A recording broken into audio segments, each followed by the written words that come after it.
असंगतां जयत गुणगोविन्दः त्वदात्मानं गीत्वा परिकरमादाय अस्माभिः प्राप्तव्यं सम्मानं लोकस्तूयमानप्रकारेण समीचीनतया बलय मंगदकर्णिकां कर्णकुसुमं नूपुरमित्येतादृशं सकलाभरणं वयं धरेम वस्त्रं परिदधीमः तदनन्तरं क्षीरान्नमाच्छादयति घृतेर्पितेः प्रकोष्ठमार्गेण प्रवहति मिलित्वा अवस्थानाय शीतलीभूतः भोजानिता अस्मत्छन्दः असंगतां जयत गुणगोविन्दः त्वदात्मानं गीत्वा परिकरमादाय अस्माभिः प्राप्तव्यं सम्मानं लोकस्तूयमानप्रकारेण समीचीनतया बलयम् अंगदं कर्णिकां कर्णकुसुमं नूपुर इत्येवं तादृशं सकलाभरणं वयं धरेमः वस्त्रं परिदधीमः तदनन्तरं क्षीरान्नमाच्छादयति घृतेर्पिते प्रकोष्ठमार्गेण प्रवहति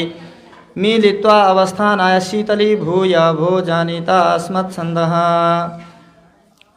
जगज्जननी माता श्री गोदाम्माजीले ब्रज बालिकाहरूले गर्नुभएको व्रतको अनुकरण गर्दै गर्दै ध्यानद्वारा ब्रजको अनुभव गरेर ब्रजवासी बालिकाहरूले जसलाई परम प्रेमका आचार्यका रूपमा मानिनुहुन्छ र भक्ताग्रेसर श्रीमद् बाला भनेर जसलाई सम्बोधन गरिन्छ, जो श्रीमद् बालिकाहरू छन् अर्थात् सम्पत्तिले परिपूर्ण भएका बालिकाहरू छन्।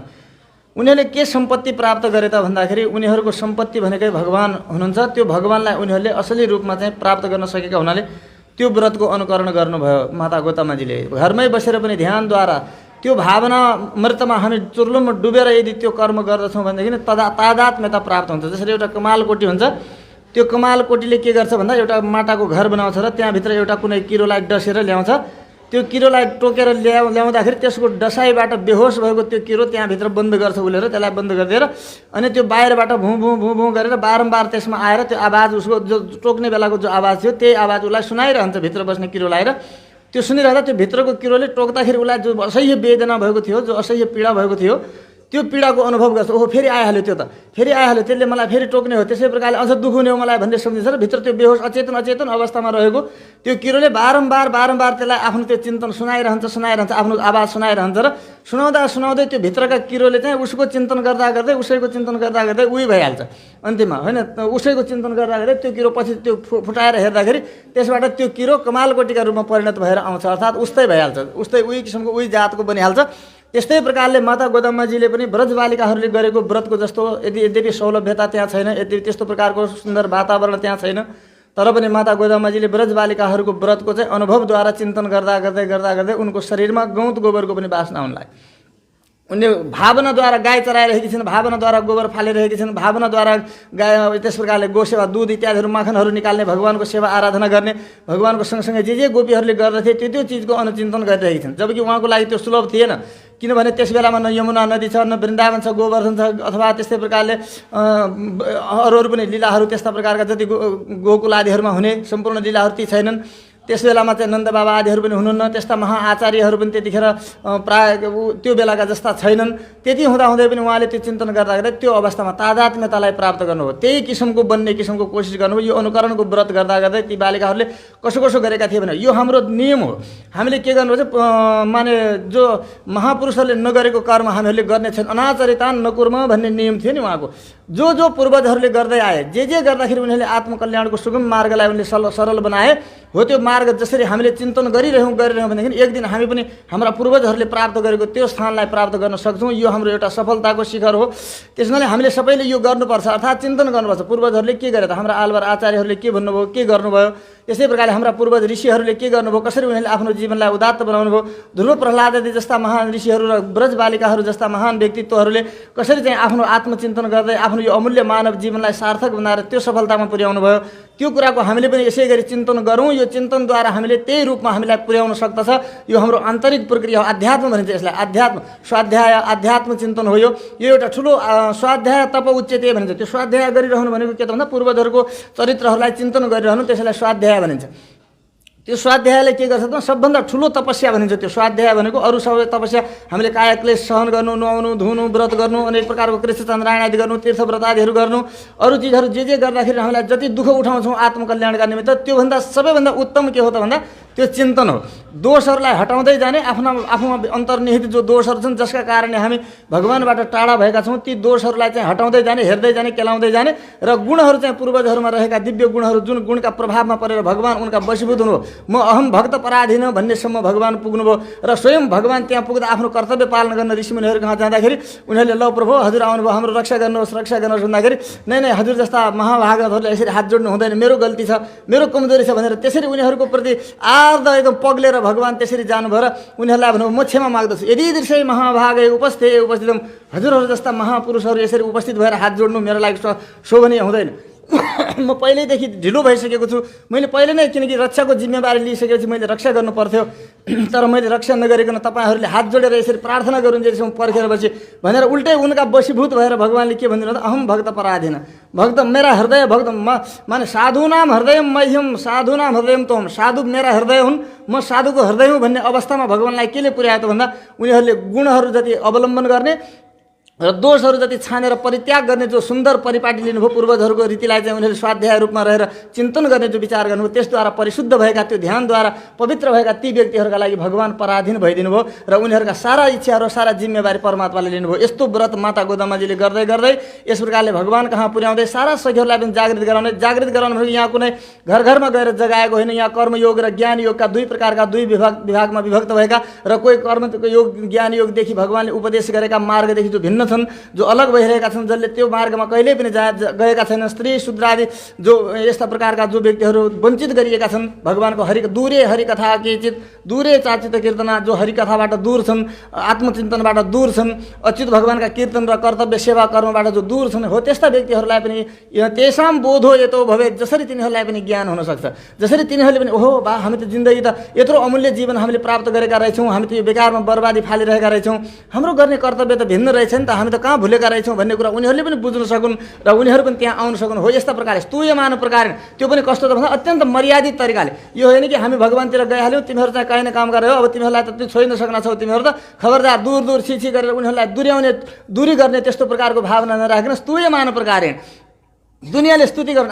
हेर्नु त यी राधाकृष्ण मन्दिरमा जाने भक्तहरू कस्ता छन्, कति मर्यादित छन्, कति सुन्दर छन्, कति उनीहरूको शील स्वभाव कति राम्रो छ, बोली व्यवहार कस्तो छ, गर्नुपर्ने त यही रहेछ नि त, हामी त बिग्रेका रहेछौँ नि त भन्ने कुरा उनीहरूले स्वतः भित्रबाट नै अनुभूति गरून्। त्यस्ता प्रकारको अनुभूति गरेर आफ्ना अन्तर्निहित जो दुर्गुणहरू जो परमात्मादेखि टाढा गर्दैछन् त्यस्ता दुर्गुणहरूलाई आफैले उनीहरूले चिनुन् र हामीहरूका यस्ता प्रकारले स्तुति मार्गमा लागेका, भगवानको शरणागति मार्गमा लागेका, भगवत भक्ति मार्गमा लागेका चिन्तनशील व्यक्तिहरूको अनुकरण गर्न सकुन्, उनीहरूले ती आचरणहरूलाई उनीहरूले लिन सकुन्। हामीले नै त्यस्तो प्रकारको जो आचरण गर्यौँ भने त त्यसबाट त उनीहरू झन् टाढिने भयो, यो चाहिँ अपराध बन्दछ। यदि कुनै संसारमा डुबेको चेतनलाई हामीले हाम्रा गुण रूप बानी बेहोरा इत्यादिहरूद्वारा आकर्षण गरेर उसको जीवनलाई धन्य बनाउनका निमित्त अध्यात्म मार्गमा यदि प्रेरणा दिन सक्यौँ भनेदेखि त्यो परमात्माको लागि एउटा ठुलो भक्ति बन्दछ, त्यो एउटा भगवानको ठुलो सेवा बन्दछ। यदि त्यसो गर्न सकेनौँ र भगवानमा आउन लागेका व्यक्तिहरूलाई पनि हामीले टाढा गरिदिने किसिमको हाम्रो व्यवहार बोली र रीतिथिति चालचलन इत्यादिहरू भइदियो भने त्यसबाट के हुन्छ त, यसले मेरा यी डुबेका व्यक्तिहरूलाई अरू दुःख दियो, झन् टाढा गरायो मबाट भन्ने किसिमको भगवानको त्यो के हुन्छ त अभिशाप बन्दछ। त्यस हुनाले त्यसबाट हामीले जोगिनु पर्ने हुनाले यस्तो प्रकारको यो चिन्तन गरेर हामीहरूलाई एउटा सुमर्यादित जीवनयापन गरेर भगवानका लायक बन्नका निमित्त म भगवानकी लायक भयो कि भएन भन्ने किसिमको आफैलाई आफैले हेर्ने यस्तो प्रकारको परिपाटी चाहिँ माता गोदामाजीले हामीलाई 30 दिन पर्यन्त सिकाउँदै सबै यस प्रकारले सुतेका र आफ्नो कर्तव्यलाई बुझ्नु नसकेका चेतनहरूलाई सबैलाई ल्याएर भगवानको श्री मन्दिरमा पुग्नुभयो, भगवानका द्वारपालहरूलाई जगाउनु भयो, भगवानका भित्र रहेका नन्द बाबा आदि जो आश्रयका रूपमा अहिले रहेका छन्, जसलाई भगवानले स्वयं पिता माता बनाउनु भएको छ, त्यस्तालाई पनि उहाँले आदरपूर्वक जागृति गराउनु भयो। त्यस पछाडि पुरस्कार रूपमा माता नीलादेवीका बिना हामीले भगवानलाई प्राप्त गर्न सक्दैनौँ, किनकि वेदको नियम यही नै हो, परमात्माको यो चरित्र यही नै हो, किनकि भगवान सर्वतन्त्र स्वतन्त्र हुनुहुन्छ। हामी अनेक प्रकारको मायाको प्रपञ्चमा रहेर ज्ञान चबाइएका हामीहरू बिचरा राम्रो काम गर्नै जानेनौँ, राम्रो सोच्नै जानेनौँ, राम्रो बोल्नै जानेनौँ, हामी अत्यन्त दुष्कर्ममा मात्रै फँसेका छौँ। त्यस्ता व्यक्तिहरूलाई अवश्यमेव भोक्तव्यम कृतम कर्म शुभाशुभम भनेर गरेका तिम्रा शुभ अशुभ कर्महरू निश्चित रूपमा तिमीले भोग्नुपर्नेछ भन्ने त्यस्तो कठोर एउटा व्रत लिएर बस्नुभएको छ। कर्मको फल भोगाउँछु भनेर बस्नुभएका भगवान हाम्रा कर्म देखेर दुष्कर्म देखेर अत्यन्त क्रोधित हुनुहुन्छ र त्यस प्रकारले हामीलाई दण्डित गर्न सक्नुहुन्छ। त्यस कारणले हामीले एक्लै गयौँ भनेदेखि त्यो भगवानको जो कठोरता छ त्यो कठोरता दयामा परिणत हुने छैन र हामी भगवानको दया प्राप्त गर्न सक्ने छैनौँ। त्यस कारणले हामीले भगवानले मन पराएका सदाचारीहरू, भगवानले मन पराएका शास्त्रज्ञ व्यक्तिहरू, भगवानका गुण रूपमा आफ्नो जीवनलाई समर्पित गरेका यस्ता महापुरुषहरूको माध्यमद्वारा हामी यदि परमात्मा कहाँ गयौँ र पुरस्कारपूर्वक गयौँ भनेदेखि उहाँहरूको मुखलाई हेरेर पनि, उहाँहरूको उहाँको कृपा माने उहाँहरूको क्रियाकलापहरूलाई हेरेर पनि ल ठिकै छ त उहाँले ल्याएको व्यक्ति हुनाले ल जस्तो भयो भने त्यसका दोषहरूलाई म क्षमा गरिदिन्छु भन्दै भगवानले हामीलाई अवश्य स्वीकार गर्नुहुन्छ भन्ने जो प्राचीन नियम छ र अवश्य पनि सफलताको जो एउटा सिँढी छ त्यो सिँढीलाई पार गर्नका निमित्त आचार्य पुरस्कारपूर्वक जानुपर्छ भनेर माता नीलादेवी प्रथम आचार्यका रूपमा श्रीदेवी हुनुहुन्छ।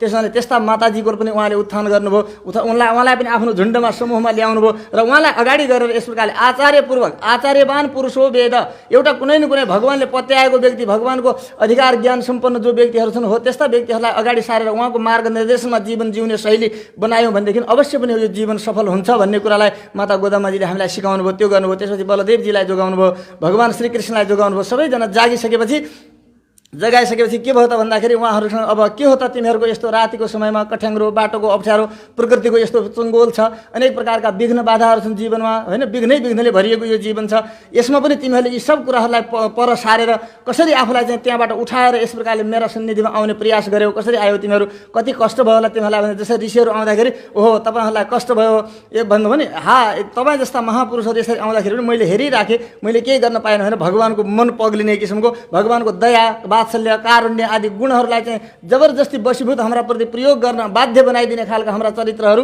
यसरी हुनुपर्छ भनेर यो देखाउँदै त्यहाँसम्म पुग्नुभयो। र हिजो पुग्दाखेरि अस्तिका दिनमा के माग्नुभयो भने उहाँले प्रभु हामीलाई के चाहिएको भनेर सोद्धाखेरि हामीलाई हजुर चाहिएको, हजुरभन्दा बाहेक हामीलाई अरू के चाहिएको छैन, किनकि धनम मदीयम तब पाद पङ्कजम, हजुर हाम्रो धन हो, हजुर हाम्रो सम्पत्ति हो, हजुरलाई प्राप्त गरिसक्यौँ भने अखिल कोटि ब्रह्माण्ड नायक अनन्त गुणगण सम्पन्न सबैका लागि कारुण्य आदि गुणले परिपूर्ण भएका प्रभु हजुर पायौँ भनेदेखि हामीलाई बाँकी रहने के नै छ र जगतका अधिनियन्ता अखिल कोटि ब्रह्माण्ड नायक नै हाम्रो भइदियो र हामी त्यस्ता परमात्माको रक्षामा रक्षित भयौँ भनेदेखि हामीहरूलाई त्यसपछि नमिल्ने भन्ने चिज संसारमा केही रहँदैन, हामीलाई चाहिएको वास्तविक उद्देश्य त्यो हो भनेर अस्ति चाहिँ त्यो माग्नुभयो।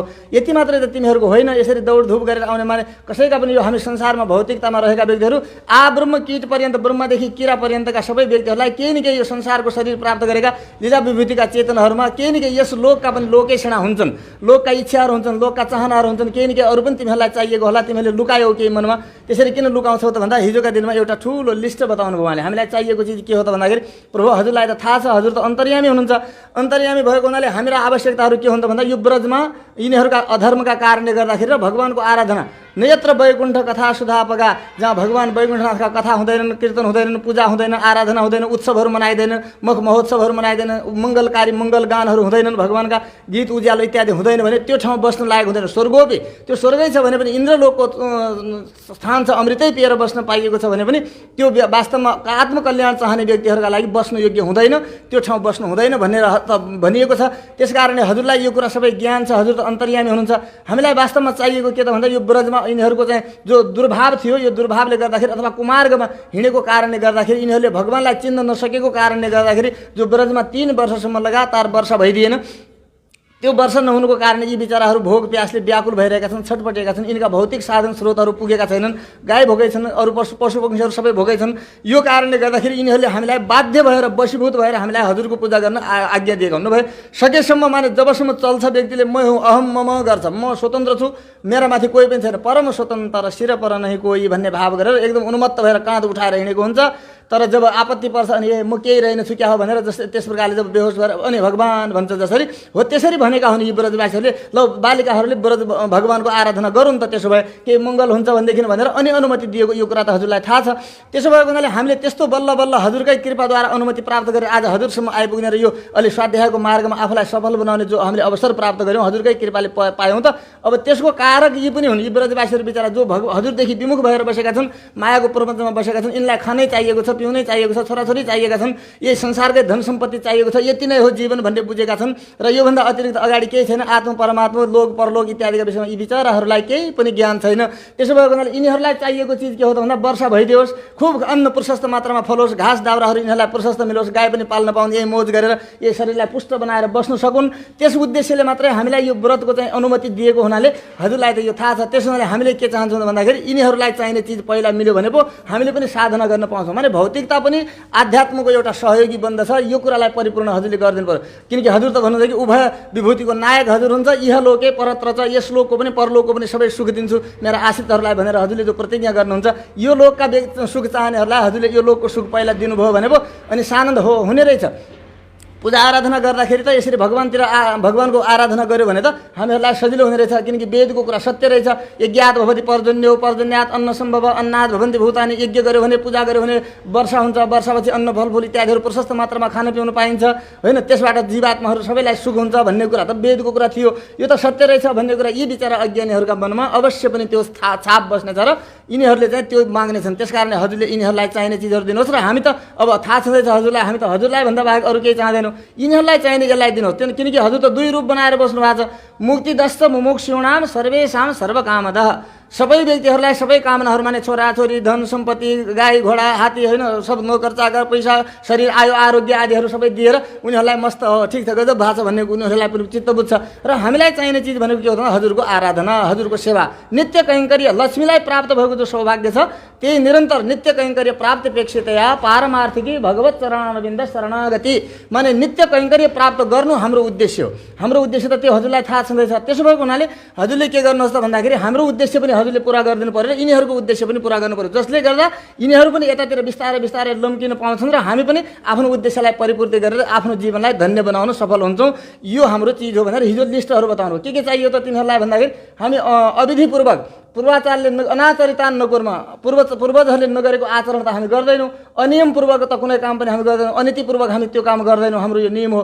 त्यसो भएको हुनाले हामीलाई के चाहियो भने हजुरको आराधना गर्नका निमित्त पाञ्चजन्य शङ्ख जस्तै हजुरका धेरै धेरै हात बाहुलीमा दुधको जस्तो सेतो वर्ण भएका ज्ञानका अवतार जो शङ्ख छन् पाञ्चजन्य आदि, त्यस्ता शङ्ख हामीलाई धेरै चाहियो, किनकि पूजा गर्दाखेरि शङ्ख बजाउने चलन हुन्छ।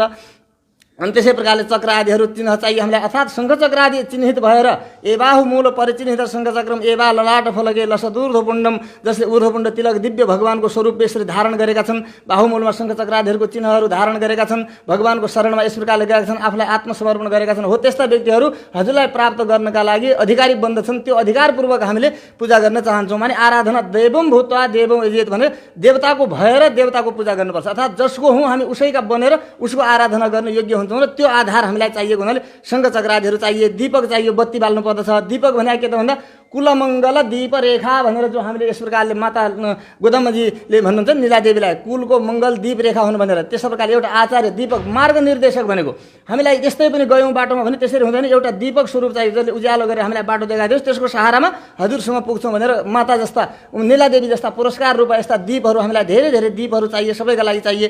अनि चम्मरहरू चाहिन्छन्, ध्वजा बितानी त्यहाँ ध्वजा चाहिएको छ, हामीलाई विजयको ध्वजा चाहिएको छ, चम्मर चाहिएको छ।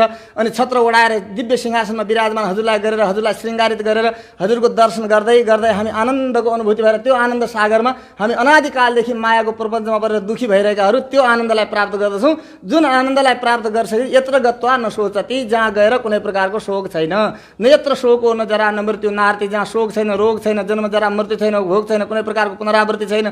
किनकि अरू लोकहरूमा त जहाँ गए पनि आब्रह्म भुवनान लोका पुनरावृत्ति छन्, सबै ब्रह्मलोक पर्यन्त जहाँ पुग्यो भने फर्केरै आउनुपर्छ। हामीलाई यो फर्किँदा फर्किँदा कहिले पुण्य गऱ्यो भने स्वर्ग गयो, फेरि सकिएपछि फर्केर फेरि त्यहीँ आयो, कहिले ब्रह्मलोक गयो, कहिले नरकलोक गयो, यस्तै यस्तै गर्दा गर्दै हामी त हैरान भइसकेको हुनाले अब नफर्किने ठाउँमा त्यस्तो शाश्वत शान्ति भनिन्छ जसलाई, त्यो प्राप्त गर्ने हाम्रो उद्देश्य त हजुरलाई थाहा छ। त्यसका लागि साधन र मङ्गल गाउनेहरू चाहिए, गुरुजीहरू चाहिए नि त, धेरै धेरै मङ्गल गाइदिनेवाला, सकारात्मक बाटो देखाइदिनेवाला, राम्रो कुरा सुनाइदिनेवाला, कोही राम्रो बाटोमा हिँडेको छ भने त्यसलाई उत्साहित गरिदिनेवाला, ठिक गरिस् बाबु तेरो राम्रो छ भने। अब कसैले कोही राम्रो बाटोमा हिँडेको छैन, है त्यो तिलक लगाएर हुन्छ, है त्यो टुप्पी लगाएर हुन्छ, है त्यो यसो गरेर हुन्छ, है त्यो मन्दिर दौडेर हुन्छ, है यसो गरेर हुन्छ भनिदिने खालका र गर्न लागेको व्यक्तिको उत्साहलाई माने फेल गरिदिने खालका भयो भने त हामी झन् उसै त मायाले बेकार गरेकै छ, हामीहरूलाई बर्बाद गरेकै छ।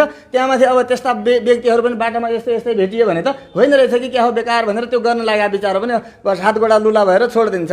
त्यसमा त्यस्तो नहोस् कि मङ्गल गाए त यस्ता मङ्गल गाउने गुरुहरू सबैले हो बाबु राम्रो हो, गर्न सक्यो भने धेरै राम्रो हो, गर्नुपर्ने त्यही नै हो, ठिक गर्यो बढिया गर्यो भनिदिने खालको हाम्रो उत्साह, राम्रो लागेको छ, म राम्रो बाटोमा हिँडेको रहेछु, बढिया रहेछ, सबैले यसलाई सम्मान गरेका छन्, यो मार्ग सत्य रहेछ, राम्रो रहेछ भन्ने कुरा बुझुन् र उनीहरूलाई उत्साह बढोस्, त्यस्तो किसिमका मङ्गल गाउने गुरुहरू पनि चाहिए। हर कसैले पहिले निषेध वचनहरू बोल्नु हुँदैन। कोही व्यक्ति पनि यदि कुनै कार्य गरिरहेको छ भने त्यो कार्य गर्ने व्यक्तिलाई चाहिँ हामीले उत्साह घटाइदियौँ भनेदेखि त्यसको उत्साह घटिहाल्छ, त्यो गर्नै सक्दैन, त्यो बाटोमा प्रेरणै मिल्दैन उसलाई, त्यसबाट पछि हट्छ। त्यसकारण यी चिजहरू हामीलाई चाहिए भन्दा धेरै धेरै चिज माग्यौ तिमीहरूले त, नगडाहरू इत्यादिहरू मागे, धेरै बाजाहरू बजाउनका लागि कीर्तन गर्नु पऱ्यो, ढोलक आदिहरू चाहिए भन्दाखेरि अब आज के माग्दैछन् त, हिजो त्यस्तो लिस्ट बताए, आज के माग्दैछन् असङ्गतान जयत गुण गोविन्द, भगवानको असङ्गतहरूलाई पनि जित्ने भनेको भगवान गोविन्दको गुण यस्तो छ कि जो व्यक्तिहरू विपरीत मार्गमा लागेका छन् त्यस्तालाई पनि जित्दिने, आफ्नो गुणले त्यसलाई पनि जित्ने। कसलाई जित्यो त भन्दा जसरी एउटा शूर्पणखा आयो नि, त्यो शूर्पणखालाई भगवानले के गरिदिनु भन्दाखेरि त्यसलाई चाहिँ भगवानले नाक कान कटाइदिनु भयो होइन। नाक कान कटाएर त्यसले त्यस्तो दण्डित भएर रावण कहाँ गई। तर त्यहाँ गएर पनि भगवानका गुण बताउनु, उहाँ दोष बताउनु पर्ने, ती त बहुत दुष्ट रहेछन्, तिनीहरूले तिनीहरू नाक कान काट्दे, यस्ता छन् उस्ता छन् भन्नुपर्ने रावणका छेउमा। उहाँ गएर पनि त्यो यस्तो भगवानका गुणमा मोहित भएर, रूप आदि गुणहरूमा भगवानको मोहित भएर, अरे दाजु यदि सुन्दर पुरुष संसारमा कोही छन् भने तिनै दुईटा पुरुष हुन् र उनका साथमा भएकी जो नारी, जुन सीताजीलाई सिधै यसलाई त म खाइदिन्छु भनेर झम्टिँदै थिएँ यहाँ, उही चाहिँ उहाँ गएर दुनियाँमा लोकमा यदि सुन्दरी कुनै छ भने सीता नै हो। त्यसलाई जसले पाएन त्यो त मान्छे नै होइन भनेर त्यस प्रकारले चाहिँ तिमी अब बस्या छौ, यस्तो छ त्यस्तो छ भनेर कति भगवानका गुणै गाए उहाँ गएर। किनकि असङ्गत भएकी विपरीत मार्गमा हिँडेकीलाई पनि भगवानले आफ्नो त्यसरी गुणद्वारा जितेर त्यसलाई चाहिँ गुण गाउने बनाइदिनुहुन्छ। यस्ता गोविन्द, फेरि गोविन्द नाम किन लिनुभयो त भन्दा यो गोविन्द नाम अति प्रिय छ भगवानको लागि। इन्द्र महाराजको साथमा आएकी सुरभि गाईले यस प्रकारले पवित्रतापूर्वक आफ्नो अमृतमय दुधद्वारा अभिषेक गरेर राखिएको यो नाम भएको हुनाले गोविन्द नाम बडा विचित्र छ। त्यसैले यो नामको सम्बोधन गर्दै हुन्छ। किन गौकोटि दानम ग्रहणे तु काशी प्रयाग गंगा युतकल्पवासी यज्ञायुते एन सुवर्ण दानम गोविन्द नामना नसमम कदाचित भन्छन् क्या शास्त्रमा। हाम्रा पूर्वजहरूले के भन्छन् भने माने करोडौं गाई दान गर्नुहोस्। गौकोटि दानम ग्रहणेतु, प्रत्येक ग्रहणमा काशी आदि अथवा कुरुक्षेत्रमा गएर स्नान गर्नुहोस्। गौकोटि दानम ग्रहणेतु काशी प्रयाग गंगामा कल्पवास बस्ने चलन हुन्छ। माघभरि कल्पवास बस्छन् मान्छेहरू, त्यहाँ तपस्या गर्छन्, पूजा आराधना जप तप इत्यादि गरेर बस्छन्। ती कल्पवास चाहिँ तपाईँले कति गर्नुभयो त करोडौं दशौं हजार वर्षसम्म त्यहाँ त कल्पवास बस्नुभयो। ग्रहणेतु काशी प्रयाग गंगा अयु त दशौं हजार वर्षसम्म कल्पवास बस्नुभयो। तर यी सबै गरेर पनि अहिले त कल्पवासी यज्ञ गरेर हजारौं दशौं हजार यज्ञ गरेर ती यज्ञमा चाहिँ तपाईँले सुन दान गरेर ब्राह्मणहरूलाई प्रसन्न सन्तुष्ट हुने गरी खुसी हुने गरी दान दक्षिणा खुब गर्नुभयो। त्यस्तो राम्रो सफल यज्ञ बनाउनु भयो दशौं हजार भने पनि ती सबैको फल एकातिर राख्दा र प्रेमपूर्वक म भगवानको हुँ मेरो भगवान भनेर गोविन्द भनेर एकचोटि मुखबाट उच्चारण गरिएको जो फल हो त्यो ती सबै चिजको फलको एक छेउ पनि हुँदैन। अर्थात् त्यति महान नाम हो गोविन्द भनेर यसरी भनिन्छ। त यस्तो गोविन्द नाम भनेर यस प्रकारले त्यो नाम उच्चारण गर्दै गुण प्रकार गुणले जित्ने यस्ता हजुर हुनुहुन्छ। अनि अस्मानम तदा अस्मानम गीतम परिकरमादाय, यदि यस्ता प्रकारले हामी हजुरका छेउमा चाहिँ परिकर लिएर यदि आयौँ भनेदेखि के हुन्छ, हामीले प्राप्त गर्नुपर्ने चिज के हो त, हामीले वास्तवमा खोजेको कुरा के हो त भन्दाखेरि उनीहरूले भनेको थियो नि के त भने अस्ति सुरुका दिनमा घृतम नादमो दुग्धम नादम भनेको थियो। घिउ पनि खाँदैनौँ, दुध पनि खाँदैनौँ, अनाचरितान्न कुर्म अनाचरित गर्दैनौँ, क्रूरोक्ति गत्वा नबदाम, क्रूर वचनहरू कठोर वचनहरू बोल्दैनौँ, व्रतीहरूले पालन गर्नुपर्ने नियमहरू बताएको थियो। यदि हाम्रो बाणी कठोर छ भनेदेखि त्यो पनि भगवानको लागि प्रिय हुँदैन। बाणीलाई पनि नम्रता दिनु पर्यो, शील स्वभाव माने शास्त्रपूत बाणीहरू बोल्नु पर्यो, भगवानका वचन अनुसारको बाणी बोल्नु पर्यो। त्यो कसैलाई कठोर लाग्ला त्यो आफै लाग्छ भने केही मतलब भएन। किनकि जसरी युधिष्ठिरजी महाराजका मनमा कुनै प्रकारको पाप थिएन, कुनै उनका मनमा कसैका प्रति शत्रुता थिएन, उनलाई कसैले शत्रु मान्दै थियो त्यो उनको कमजोरी हो। तर युधिष्ठिरजी महाराजका त्यत्र युद्ध गर्नु पर्यो, सबै गर्नु पर्यो, शत्रुता देखिए तर युधिष्ठिरजीका शत्रु होइन अरे ती युधिष्ठिरजीलाई शत्रु मान्ने उनीहरूका मनमा शत्रुता थियो। त्यसैले युधिष्ठिरजीलाई के भन्यो त अजात शत्रु भन्यो।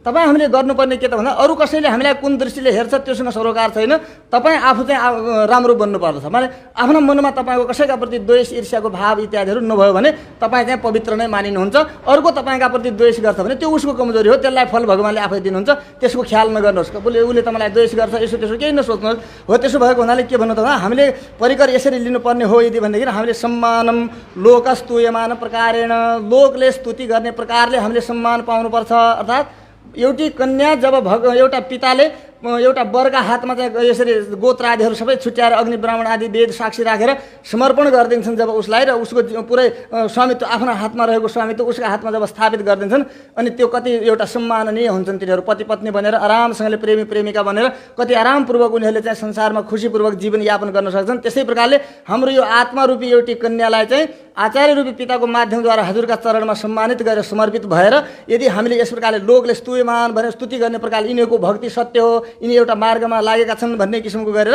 हजुरले यस प्रकारले हामीलाई स्वीकार गर्नु पर्यो। पहिलो माग हाम्रो के त भन्दा हे प्रभु हामी जस्ता हौँ जे हौँ हजुरकै हौँ, त्यसो हुनाले हामीलाई स्वीकार हजुरले गर्नुपर्छ। किनकि हामीलाई न धर्म छ न ज्ञान छ न भक्ति छ, हजुरका चरणमा न कुनै आत्मवेदी छौँ हामीहरू, न कुनै केही स्वाध्याय चिन्तन छ। त्यस्ता हामी यस्ता कमजोर भएकै हुनाले हजुरले आफ्नै दया आदि गुणहरू खर्च गरी गरी हामीलाई उठाउनु पर्ने हो। हामीमा गुण हेर्नुभयो भनेदेखि त हामीहरूमा कुनै प्रकारको गुण कहिले आउन सक्दैन। किनकि हामी अगुणले युक्त भएकी यो प्रकृति दोषयुक्त गुणले भरिएकी यो प्रकृतिको चङ्गोलमा छौँ, उसका काखमा छौँ। जबसम्म यहाँबाट छुट्दैनौँ गुण हामीमा आउँदैन। गुणी हजुरलाई प्राप्त गरे मात्रै हजुरमा गुण आउने हो, हजुरको सङ्गत नभए त हामीलाई गुण आउने होइन। त्यसो हुनाले हजुरले यो गर्नु पर्यो, समीचीन प्रकारले यो दिनु पर्यो। र हामीलाई चाहिएको के हो त भन्दा जसरी एउटा वरले कन्यालाई के गरिदिन्छ त त्यो दिन श्रृङ्गार गरिदिन्छ क्या वरले। अङ्गदको माने चुरा पहिराइदिन्छ, तिलहरी पहिराइदिन्छ, मङ्गलसूत्र पहिराइदिन्छ, माला पहिराइदिन्छ, कपडा पहिराइदिन्छ। अनि त्यहाँ विवाह मण्डपमा त्यस प्रकारले विधिवत रूपमा जसरी उनीहरू सबैजना वरिपरि दर्शकहरूले पनि ताली बजाएर त्यसलाई स्वागत स्वीकार गर्दछन् र सत्कार गर्दछन्। सबैको सम्मानपूर्वक उनीहरू यस प्रकारले जसरी रहन्छन् त्यसै प्रकारले हामी विधिवत रूपमा हजुरको चरणमा भक्ति गऱ्यौँ भनेदेखि लोकमा पनि हाम्रो सम्मान हुनेछ र साथसाथै परलोक त हाम्रो लागि बन्ने नै छ, किनकि अधिकार बन्दछ। यस प्रकारले हामी यी चिजहरू चाहन्छौँ। अङ्गदम वलयम कर्णिकारम, कानका फुलहरू, अङ्गद भनेका यस प्रकारले पाउजेबहरू इत्यादिहरू, कर्णकुसुम कानमा लगाउने फुलहरू, नुपुर आदि गोडामा लगाउने नुपुर आदिहरू इत्यादिहरू, यी सबैहरू तादृशम सकलाभरणम, यी सबै आभरणहरू हामी धारण गर्नेछौँ। जबकि सुरुका दिनमा नियम के थियो? सुरुका दिनमा नियम थियो कि अन्जनम अङ्तवा भनेको हामी काजल पनि लगाउने छैनौँ, श्रृङ्गारका नाउँमा काजल पनि लगाउने छैनौँ भन्ने नियम थियो। आज चाहिँ भगवानलाई प्राप्त गरिसके अब के हो त भने विधिवत रूपमा प्राप्त हुन्छ भने जब हाम्रो जीवनको उद्देश्य भगवान हो त्यो नपाइकन हामीले संसारका सुखहरूलाई उपभोग गर्न चाह्यौँ भनेदेखि हामी भगवानबाट छुट्छौँ, भगवानबाट अलग हुन्छौँ र आत्मकल्याणबाट वञ्चित हुन्छौँ। त्यसकारणले हाम्रो श्रृङ्गार तब सफल हुन्छ जब चाहिँ हाम्रो स्वामी हाम्रो भगवान परमात्मा चाहिँ हामीलाई सम्मानपूर्वक केही दिनुहुन्छ र भगवानको प्रसाद गरौँ। अर्थात् हामीले कपालमा फुल लगायौँ भने पनि त्यो फुल पनि भगवानलाई अर्पण गरेर त्यो प्रसादका रूपमा लगाउनुपर्छ। अङ्गद वलय इत्यादिहरू जे पनि लगाउँछौँ त्यो पहिला भगवानलाई समर्पण गरेर भगवानको हातबाट यस प्रकारले प्रसादका रूपमा हामीले ग्रहण गऱ्यौँ भने त्यो चाहिँ सुल्टो हुन्छ र त्यसबाट चाहिँ हाम्रो आफ्नो चाहिँ आफ्ना निमित्त गरेको मानिँदैन। आफ्ना निमित्त गरेको चाहिँ अपराध मानिन्छ र स्वतन्त्रताको एउटा अनुभूत हुन्छ र स्वरूप विरुद्ध हुन्छ, किनकि जीवात्मा कहिले पनि स्वतन्त्र हुँदैन, परतन्त्र छ जीवात्मा। त्यसो भएको हुनाले हामी परमात्माका हौँ भन्ने कुरा उसले बुझ्ने गरी यसरी हामी यी आभरणहरू धारण गर्नेछौँ। आज आभरण धारण एउटा श्रीमतीले एउटा नारीले श्रृङ्गार कसका लागि गर्नुपर्छ त भन्दा एउटा पतिका लागि गर्नुपर्छ। तर यहाँ चलन त्यस्तो छैन। यहाँ चाहिँ कसैको बिहामा जानु पर्यो भने तीन-तीनवटा छड्के तिलहरी पनि लगाएर देखाउँदै अर्कालाई यी मेरो त यत्रो सम्पत्ति छ भन्दै देखाउँला, काहीँ चोरिएलान् काटिएलान् बरु त्यस्तो होला। तर रातिमा श्रृङ्गार गर्नुपर्ने हो कसका लागि त भन्दा पतिको प्रसन्नताका लागि। पतिको चाहिँ नजर मभन्दा अन्यत्र काहीँ नजाओस् है, मलाई अति नै सुन्दर मानेर पति यस प्रकारले रिझेर बस्नु भनेर पतिलाई रिझाउनका निमित्त गर्ने हो। राति कोही लगाउँछ श्रृङ्गार, कोही लगाउँदैन। एकान्तमा त्यसरी के का लागि हो भन्ने जानेनौँ हामीले। यहाँ त श्रृङ्गारहरू धेरै प्रकारका गऱ्यौँ तर पति नै बिर्सी भगवान विश्वपति परमात्मा हामीबाट अलग हुनुहुन्छ, उहाँको हामीमाथि कृपा नै छैन। पहिले नै यो संसारमा रमेर बस्यौँ र आफ्नै निमित्त मोज गऱ्यौँ भने त्यो त ठगिने पारा हुन्छ। त्यसकारणले हामी त्यस्तो गर्ने छैनौँ र अब हजुरले दिएका यस प्रकारले हजुरको प्रसन्नताका निमित्त नै हामीले यी सब श्रृङ्गारहरू पनि सबै धारण गर्ने। सकला आभरणम, सम्पूर्ण गहनाहरू जति छन् हामी हजुरको प्रसन्नताका लगाउँ। माने खाने भगवानका लागि, बाँच्ने भगवानका लागि, नुहाउने भगवानका लागि, सबै प्रकारको जे गर्ने पनि हामी हाम्रा होइनौँ, हामी भगवानका लागि हौँ। यही हो शेषत्व भनेको, परतन्त्र भनेको यही नै हो। हामी म मेरा लागि होइन, म मेरो भगवानका लागि हुँ। मेरो जीवन स्वतन्त्र होइन। जसरी फुलका लागि हुँदैन, फलका लागि हुँदैन, अन्नका लागि हुँदैन, वस्त्रका लागि हुँदैन, त्यस्तै गरी हामी पनि हाम्रा लागि होइनौँ, हामी हाम्रै लागि हौँ भनेर सम्झेर बाँचिरहेका छौँ र हामी संसारका लागि हौँ भनेर अन्य मनस्क भएर यसरी बाँचिरहेका छौँ। यो हाम्रो स्वरूप हुँदैन। हामी हजुरका लागि हौँ र हजुर भनेर यस प्रकारले चाहिँ हजुरले दिएका ती सबै आभरणहरू हामी धारण गर्छौँ, किनकि त्यो त हाम्रो अधिकार भयो। हाम्रा मालिक नै खुसी हुनुहुन्छ, उहाँको लागि उहाँले दिएका चिजहरू उपहार लगायौँ भने त्यसमा हाम्रो स्वरूप नष्ट हुँदैन र हामी बाँच्न सक्छौँ भनेर यस प्रकारले दिनु। वस्त्रम परिदधिमा, वस्त्रहरू पनि हामी यसरी पहिर्नेछौँ। तदनन्तरम, त्यस पछाडि यसरी सबै कुराहरू हजुरले दिइसकेपछि अनि पार्टी हुन्छ। त्यहाँ पार्टी हुँदाखेरि अस्ति के भनेको थियो? घिउ खाँदैनौँ, दुध खाँदैनौँ भने घिउ दुध खाएर बलियो भयो, इन्द्रियहरूमा बल आयो अनि अन्य मनस्क भएर बाहिर प्रकारको आकर्षणमा घुमेर यदि परमात्मा छुट्यो जीवनमा भने त फेरि त यो जीवन पाइँदैन, कति दुर्लभ जीवन त्यसै खेर जाने भयो। त्यसकारण अब चाहिँ भगवानको प्राप्ति निश्चित भइसकेपछि आफ्नो त्याग तपस्या भावना सबै भगवानमा समर्पण भएर जब उसले पाउनुपर्ने जीवनको लक्ष्यलाई प्राप्त गरिसकेपछि अब खायो भने केही हुँदैन। सुदामाजीले जिन्दगीभरि सम्पत्ति पाएनन्, पछि भगवानले अन्तिममा आफ्नै समानको सम्पत्ति दिनुभयो र पनि सम्पत्तिदेखि डराएर उनले त्यो स्वीकार गर्न चाहेनन्। तर भगवानले भन्नुभयो, ए सुदामा अझ पनि तेरो बुद्धि पलाएन, जबसम्म मैले कृपा गरेर दिन्न सम्पत्ति र उसले स्वतन्त्र मेरो मैले गरेको भन्ने सम्झिन्छ तब त्यो सम्पत्तिले बुद्धि विकार गरेर बाहिर पठाउने हो, मदेखि टाढा पठाउने हो। मैले कृपा गरेर दिएको सम्पत्ति त भुक्ति र मुक्ति दुवै दिने म हुँ र मेरो कृपा छ, त्यसलाई मुक्तिको ग्यारेन्टी छ, किन चिन्ता गर्छस् भनेपछि बल्ल भगवानको मुक्तिको ग्यारेन्टी भइसकेपछि अनि बल्ल ती चिजहरू सबै भगवानकै जस्तो सबै स्वीकार गरे उनले। हो, तबसम्म हामीले अलिकति साधना गर्नुपर्छ, जबसम्म हाम्रो जीवनका मुख्य मूल्य मान्यताहरूबाट हामी अलग हुँदैनौँ, टाढा हुँदैनौँ र त्यो चिज हाम्रा लागि जब सुनिश्चित हुन्छ त्यस मार्गलाई हामीले जब सुनिश्चित गर्छौँ अनि मात्रै ती चिजहरू प्रयोग गरेको, गहना लगाएर केही बिग्रेन, खुबै खायो भने पनि केही बिग्रेन, किनकि त्यस पछाडि त भगवानले जिम्मा लिइसक्नु भएको छ, भगवानको कृपा भइसकेको छ भने भगवानलाई भोग लगाउने, भगवानलाई अर्पण गर्ने। अब चाहिँ अस्ति घिउ दुध नखानेहरू के भन्दैछन्, यो घिउ यति हालेको कि यहाँ यसरी हातमा राखेर खाँदाखेरि गोष्ठीहरू प्राय गरेर हाम्रो यहाँ त पत्तल बिछाएर दिने चलन छ। दिव्य देशहरूतिर प्राय गरेर के गर्छन् भने हातैमा थप्छन् उनीहरूले, सबै हातमा थपेन भने त्यहाँ कुनै पत्तल बिछाइँदैन, कुनै स्वागत आसनहरू बिछाइँदैनन्। भगवानको अगाडि आसनमा पनि बस्नु त्यति राम्रो होइन, तर अब जाडो हुन्छ, बुढापाका छौँ, घुँडा दुखेका छन्, कम्मर दुखेका छन्, अब यहाँ सबै प्रकारको आसनहरू पनि दिइन्छ, तर आसनमा पनि त्यति बस्नु उचित मान्दैनन्। र अनि त्यसबाट त्यो पत्तल सत्तल बिछाएर पनि भगवानको हात जुठो पारिकन खाने त्यो पनि होइन चलन। त्यो यसरी हातमा राखेको चिज यसरी माथिबाट हात जुठो नपारिकन त्यसै अब यहाँ हात चाटिरहन्छौँ, खाने ढङ्ग हामीलाई पुगेको छैन, अझै त्यो भइरहेको छैन होइन। हो त्यस्तै किसिमले खाने भएको हुनाले हातमा राखेको त्यो घिउ के अरे खिचडी घिउ इत्यादिहरू जो खिर आदिहरू सिरान्न भनिन्छ प्राय गरेर खिर इत्यादिहरू है त्यो कुइनाबाट घिउ चुइने गरी हातमा राखेको छ, त्यो घिउ चाहिँ तल कुइनाबाट चुइने गरी त्यति घिउ हालेर खान्छौँ भने अहिले किन भने त भगवानलाई भोग लगाउँदाखेरि अति मिठो बनाएर भगवानको लागि धेरैभन्दा धेरै राम्रो बनोस् भनेर, किनकि नित्यात्मा मुक्तात्माद्वारा बनाइएको चिज ग्रहण गर्ने भगवान हुनुहुन्छ। यशोदा आदिहरू माताहरूले बनाएको, कौशल्य आदि माताहरूले बनाएको, विश्वामित्र आदि गुरुहरूले बनाएको यस्ता प्रकारको पवित्र भावनाले ज्ञानले ओतप्रोत भएर श्रद्धा भक्तिले ओतप्रोत भएर बनाएका त्यस्तो सेवाको भाव भएका व्यक्तिहरूले बनाएर जीवनार गर्ने भगवानका लागि हामी रङ्ग ढङ्ग नभएकाहरूले केही बनाउने जान्दैनौँ। र त्यस्तो किसिमको राम्रोभन्दा राम्रो बनोस् भगवानका लागि भोग, हरेक प्रकारको सेवा भगवानको लागि राम्रो होस् भन्ने भावना राख्दै भगवानलाई अर्पण गरेपछि मिलेको त्यो प्रसाद जति नै महत्त्वपूर्ण हो त्यो त अमृतै हो। जे मिले तापनि त्यस्तो प्रकारको त्यो अमृत हो। प्रसाद भनेको यस्तो चिज हुन्छ, प्रसादस्तु प्रसन्नता, हरिको प्रसन्नता नै प्रसाद हो। हामीले भनेको त्यो भगवानबाट मिल्ने चिजहरू खिचडी खिर इत्यादिहरू फलफुल इत्यादिहरू अरू चिज केही पनि हामीलाई जो प्रसाद मिल्छ त्यसलाई हामीले प्रसाद भन्छौँ। त्यो वास्तवमा प्रसाद हो, त्यो त उपहार हो, त्यो त एउटा के हो त भन्दा सम्मान हो भगवानले दिएको। तर वास्तवमा प्रसाद के हो त भन्दा हाम्रा बोली चाली क्रियाकलाप रहन सहन स्वाध्याय तपस्या त्याग इत्यादिहरू दान पुण्य आदि जो भगवत विषयक जो कर्महरू छन् ती कर्ममा उन्मुख भएर त्यो मार्गमा हिँड्दाखेरि खुसी हुनुभएको भगवानको मुखोल्लास जो हो त्यो प्रसाद हो। हामीलाई देखेर हाम्रा क्रियाकलाप देखेर हरि खुसी हुनुभयो, त्यही नै प्रसाद हो। त्यो भगवान प्रसाद हुनु। प्रसादपछि भगवानले दिएको उपहार चाहिँ ती चिजहरूलाई मान्नुपर्छ।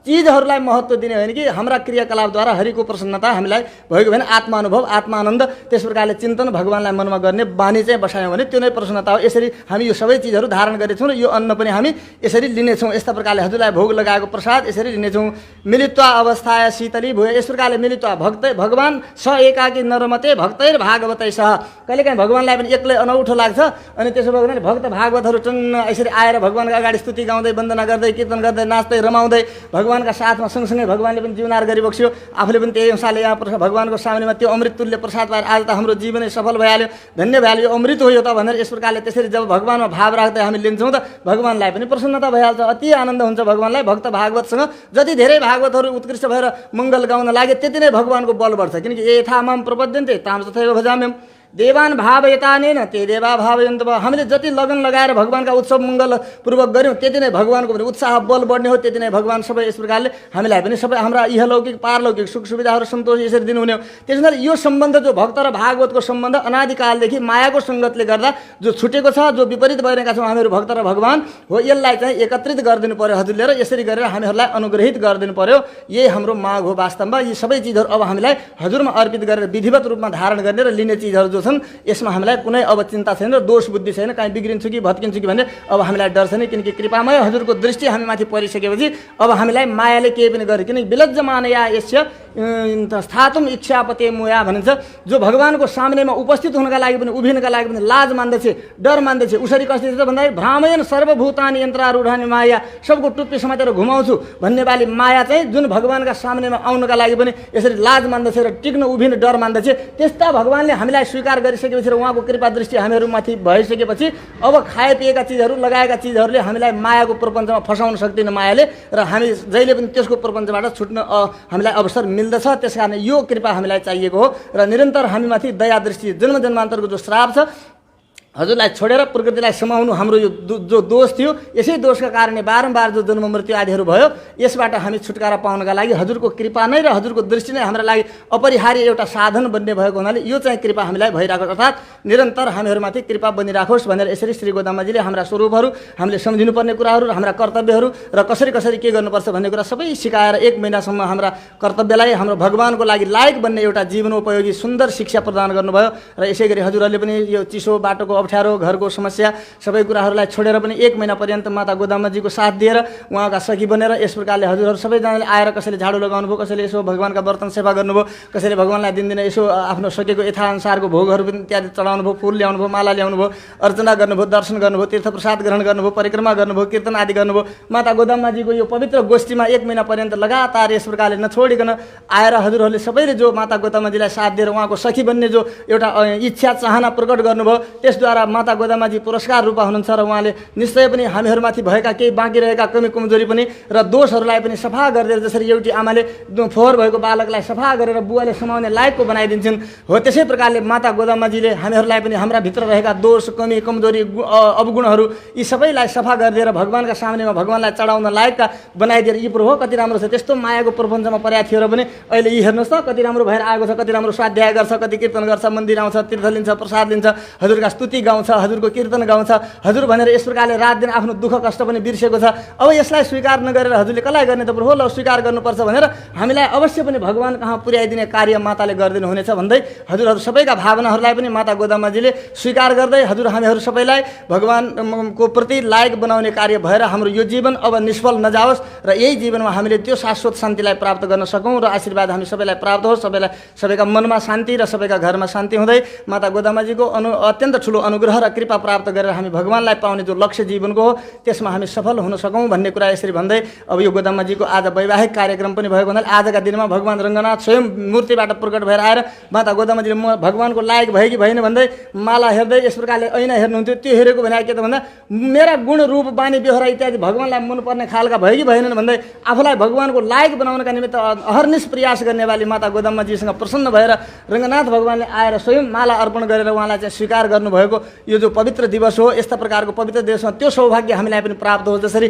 त्रिविक्रम भगवानले वामनको शिरमा चाहिँ वामन भगवानले चाहिँ यस प्रकारले बलिराजाको शिरमा के अरे पाउ राखिदिँदाखेरि सबै ऋषिमुनिहरू आँखाबाट आँसु बगाउँदै द्रवीभूत हृदयद्वारा उनीहरूले के भने कदा पुनः शङ्कर रथाङ्ग कल्पक ध्वजार बिन्दाङ्कुश वज्र लाञ्छनम त्रिविक्रम त्वचरणाम बुजद्वयम मदीय मूर्धानमलङ्कर्षिति। हे प्रभु, जसरी बलिराजाले त्यो सौभाग्य प्राप्त गरे वज्र अङ्कुश ध्वजाले युक्त भएका कल्मषहारी अनन्त तीर्थमय तीर्थपाद हजुरले जसरी बलिराजाको शिरमा राखिदिनु भयो, यो सौभाग्य हामीलाई कहिले मिल्ला प्रभु भनेर एकदम गदगद भएर द्रवीभूत हृदयद्वारा उनीहरूले त्यो भगवानका त्यो चरणको आफ्नो शिरमा पनि परुन् भन्ने कामना गर्दै आँखाबाट यस प्रकारले आँसु बगाउँदै जसरी ऋषिहरूले सोचे हो त्यस्तै प्रकारले जसरी मातालाई भगवानले स्वीकार गर्नुभयो त्यसै गरी त्यो सौभाग्य हामीलाई कहिले मिल्ला भन्दै गदगद वाणीद्वारा र गदगद विचार हृदयद्वारा हामीले पनि भगवानसँग त्यो चाहना राख्यौँ भनेदेखि भगवानले अवश्य पनि हाम्रा चाहनाहरूलाई भक्तका इच्छाहरूलाई पुरा गर्नुहुनेछ र सबैले शान्ति र सुख पाउनेछौँ र यो जीवन हाम्रो धन्य हुनेछ। सबैलाई भगवानको कृपा बनिरहोस्, सबैलाई राधाकृष्ण मुक्ति नारायण भगवानले सद्बुद्धि र सद्विचार दिइराखुन् र सबैलाई शान्ति इत्यादि भइराखोस्। यसरी हामीले आजको पनि व्रतलाई यसरी आजको वैवाहिक कार्यक्रम छ, अब मङ्गल गाउने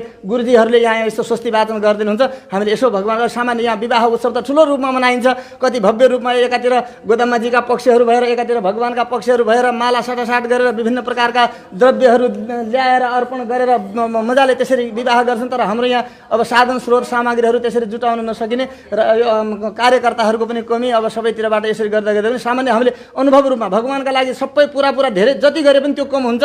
भगवान त भन्नुहुन्छ योमाम नाम सहस्रेण स्तोतुमिच्छति पाण्डव सोहम एकेन श्लोकेन स्तुत भन्नुहुन्छ क्या। माने हजारौँ श्लोकद्वारा एकदम व्यापक रूपमा भगवानको उत्सव इत्यादिहरू त मनाउन चाहन्छ, इच्छा त छ, परन्तु परिस्थिति बसात उसले गर्न सकेन र ल यस्तै भयो भनेर एकै श्लोक श्री राम राम रामेति रमे रामे मनोरमे सहस्र नाम तत्तुल्यम राम नाम वरानने भनेर एकै श्लोक पनि बोलिदिन्छ। मेरो यहाँ आएर झुक्यो, कम्तीमा बोल्यो, त्यति त गर्यो, हृदय समर्पण गर्यो, भइगयो त नि पुग्यो, त्यसलाई हजारै गर्यो, त्यसले केही भएन कमी भएन भन्नुहुन्छ। भगवान यस्तो दयालु हुनुहुन्छ, हाम्रो भगवान कृपालु हुनुहुन्छ। त्यसो हुनाले थोरै मात्रै पनि गर्यो भने त्यो अनुभव हामीले धेरै ठुलोको अनुभव चाहिँ ठुलो गर्ने अब गर्नलाई जति व्यवस्थाले भ्याउन सक्यौँ त्यस अनुसारको गरेर पनि त्यो हामीले पूर्वजहरूले गरेको त्यो कर्मलाई चाहिँ अनुशीलन मात्रै गऱ्यौँ भने पनि भगवानको दया अवश्य पनि हामीहरूका प्रति हुनेछ र हामी सबैलाई आनन्दित हुने अवसर प्राप्त हुनेछ। अब हजुरहरू शान्त भएर एकछिन यहाँ स्वस्ति वाचनपूर्वक भगवानको एकछिन माला सटासाट गरौँ अनि त्यस पछाडि तीर्थ प्रसाद इत्यादिहरू गरेर हजुरहरूले ल्याएका त्यस उपहारहरू भगवानलाई अर्पण गरिदिन्छौँ र ती अर्पण गरेका वस्तुहरू हजुरलाई नै प्रसादका रूपमा ती जे मिल्छन् चुरा इत्यादिहरू जे मिले पनि त्यो ठुलो चिज अब यहाँ के नै हुन्छ र त्यस्तो केही छैन। कसैका लागि त्यो हिरामोती मिल्यो भन्ने पनि केही छैन, त्यसमा झगडा नगरिकन एउटा सानो फुलै पनि कसैका भागमा पर्छ भने हजुरले आहा मलाई पनि मेरो भगवानको कृपा त मिलिहाल्यो नि भन्ने सम्झिँदै त्यो कृपाको चाहिँ त्यो आफ्नो आत्मकल्याणको चाहिँ भावना मेरो भगवानले मलाई हेर्नुभयो भन्ने सम्झिनु हुनेछ र त्यसैलाई महान मानेर अत्यन्त आदरपूर्वक त्यो ग्रहण गरेर हजुरहरू खुसीपूर्वक भगवान हाम्रो हुँदै हुनुहुन्छ, हामीलाई कोही चिन्ता छैन, का चिन्ता मम जीवने यदि हरि विश्वम्भर रोगिएते सर्वशक्ति सम्पन्न विश्वम्भर परमात्मा मलाई गाउने अवसर मिलेको छ, मैले त्यो बाटोलाई समाउन पाएको छु, मेरो सौभाग्य हो। अब मलाई केही चिन्ता छैन यस प्रकारले भनेर हजुरहरू आनन्दित भएर मेरो भगवान हुनुहुन्छ है भन्ने पूर्ण विश्वासका साथ, विश्वास हो फलदायकम भनिन्छ, हामीले त्यस्तो भावना अमृत अर्पण गर्दै यस प्रकारले विश्वस्त रह्यौँ भनेदेखि कमी केही पनि रहँदैन, सबै प्रकारले भगवानले हेर्नुहुन्छ भन्ने कुरालाई विश्वस्त भएर हजुरहरू जानुहुन्छ। हल्ला नगरिकन सबैलाई सुगमतापूर्वक माला साटासाटको कार्यक्रम पहिला हेरौँ, त्यस पछाडि अनि तीर्थ प्रसाद गरौँ। श्री गोदारङ्ग मन्नार भगवानको